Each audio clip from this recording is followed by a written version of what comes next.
Radio Quito y Platinum FM. Largos meses que hemos hablado de este tema. La crisis energética parece que se vienen nuevos apagones, podrían venirse en tal vez 2-3 semanas. Hay ausencia de lluvias en la parte sur, donde está todo el complejo Paute, Mazar, en fin,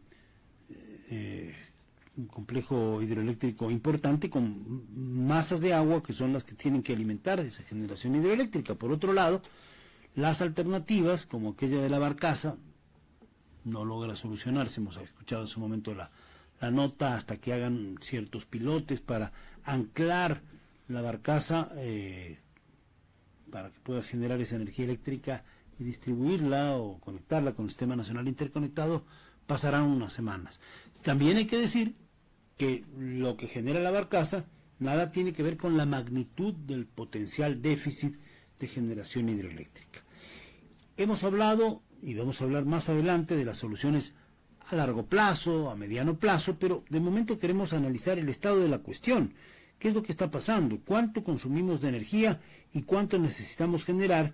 Y en una situación como esta, ¿qué nos está pasando? Vamos a saludar a Sebastián Rivadeneira, experto en temas energéticos, para que primero nos dé un diagnóstico de la situación hoy, luego hablaremos de futuras soluciones. Pero por ahora, ¿cómo estamos? Sebastián, un buen día. Muy buenos días, Gustavo. Gonzalo, muy buenos días, Gonzalo, y a toda su maravillosa audiencia. Qué placentero poder compartir criterios técnicos sobre la real situación del sector eléctrico ecuatoriano. Bueno, debemos recordar que el Ecuador consume aproximadamente unos ya 28,000 megavatios hora cada día. Esto quiere decir que a las 7 de la noche nosotros estamos llegando aproximadamente a los 4,580 megavatios de demanda pico. Y como se había mencionado, para el año 2025 está proyectado que llegue hasta los 5,000 megavatios. Es decir, se necesitan más centrales de generación para abastecer la creciente demanda. Entonces, los 100 megavatios de la barcaza no es suficiente para aplacar el tema de los apagones. Los apagones son inminentes y debemos recordar que con la salida de operación de Coca-Cola Sinclair el pasado fin de semana por tareas de mantenimiento de limpieza de sedimentos en la captación, prácticamente agotaron las reservas que tenía, en este caso, el embalse Mazar y parte de la central Molino de la presa Daniel Palacios en el complejo hidroeléctrico Paute. Entonces, es inminente el tema de los apagones y se pudieran adelantar inclusive para el mes de octubre. Hay quienes dicen que podrían tardar 2 semanas, 3 semanas, dependiendo también del volumen de lluvia y del volumen de consumo. Pero lo que está claro es que la solución de la barcaza, que está bien que se lo haya hecho, en fin, no atenúa sino solamente en una parte mínima frente a la demanda. Y además hay todas estas soluciones de reacondicionar grupos que están en tierra para la generación. Pero ¿se habrá hecho lo suficiente en esa materia? ¿Estarán aptos para generar? Se habló del otro tema de Machala, ¿no?, que también era otro asunto complicado. Es decir, ¿qué hacemos con todas estas soluciones? Que yo sé que son parches, pero que hay que ir sumando, ¿no?, poco a poco la posibilidad de generación. Bueno, con respecto al tema de Machala, se viene planteando desde el año 2018 la implementación de una tercera turbina y la adecuación de un sistema de recirculación o lo que se llama el ciclo combinado. Desde 2018. Desde el 2018 6 años. está planteado, desde el 2018 está planteado en el Plan Maestro de Electrificación 2018-2027. En el Plan Maestro de Electrificación que fue lanzado hace un par de semanas, se vuelven a reciclar estos proyectos que no se ejecutaron durante los 6 años y que difícilmente se van a ejecutar durante los próximos 10 años que está planteado. ¿Por qué? Porque no está definido cuál es el modelo financiero, las fuentes económicas de las cuales se van a pagar todas estas inversiones. Adicional a eso, también existen otros proyectos que están reciclados Últimamente se ha hablado ya mucho en los medios de comunicación sobre los proyectos Cardenillo y Mazar, los cuales igual estaban planteados desde hace casi unos 8 años. Y hasta Santiago, ¿no? No se les inicia. Santiago, que se supone que es enorme, pero claro, su construcción puede tardar varios años, ¿no? Sí, y a eso también hay que adicionarle el otro tema que usted mencionó. Las centrales térmicas que se están readecuando, por ejemplo, en Termo Esmeraldas 2, de los 12 motores apenas operan 3. Y se anunció con bombo de platillos que se iban a reparar el resto de los motores. Resulta que no llegaron todos los repuestos de manera completa. O Termo Esmeraldas 1, que solo opera a la mitad de su capacidad, pero está consumiendo más combustible de lo que fue diseñada en los años 80 por una empresa italiana.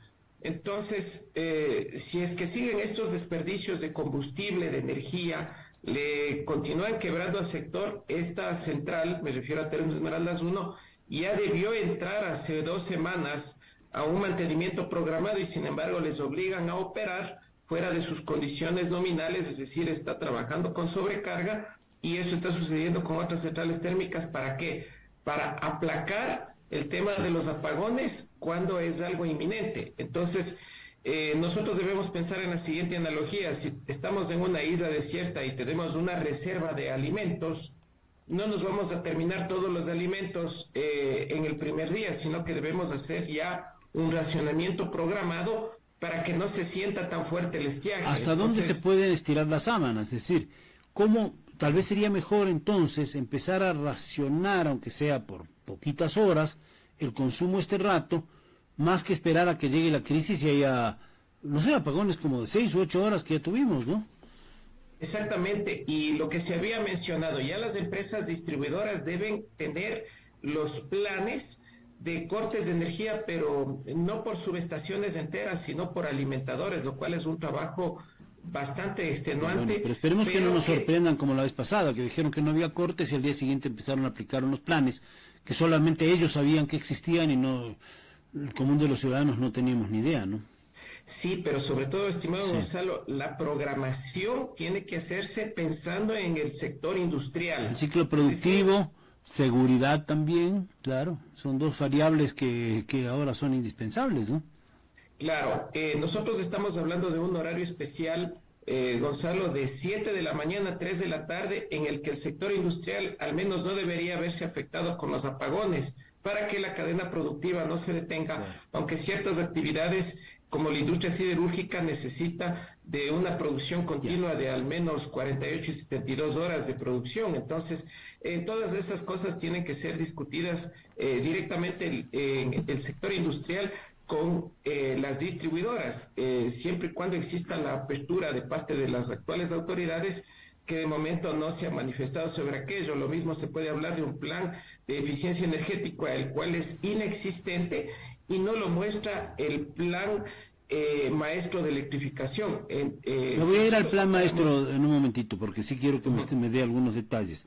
Pero un plan de eficiencia energética. Alguien decía, alguna persona entrevistada, entendido, que a lo mejor para los ciclos productivos industriales podríamos pensar en una planificación en ciertas industrias que lo hagan en horas de la noche para que no compitan con las horas pico. Usted decía, por ejemplo, 7 de la noche, cosa por el estilo.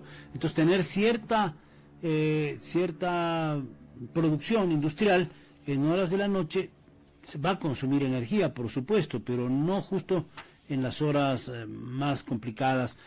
Y yo digo, durante el día también hay otro problema, que es el de los semáforos, ¿no? En las principales ciudades, que eso genera una afectación enorme, ¿no?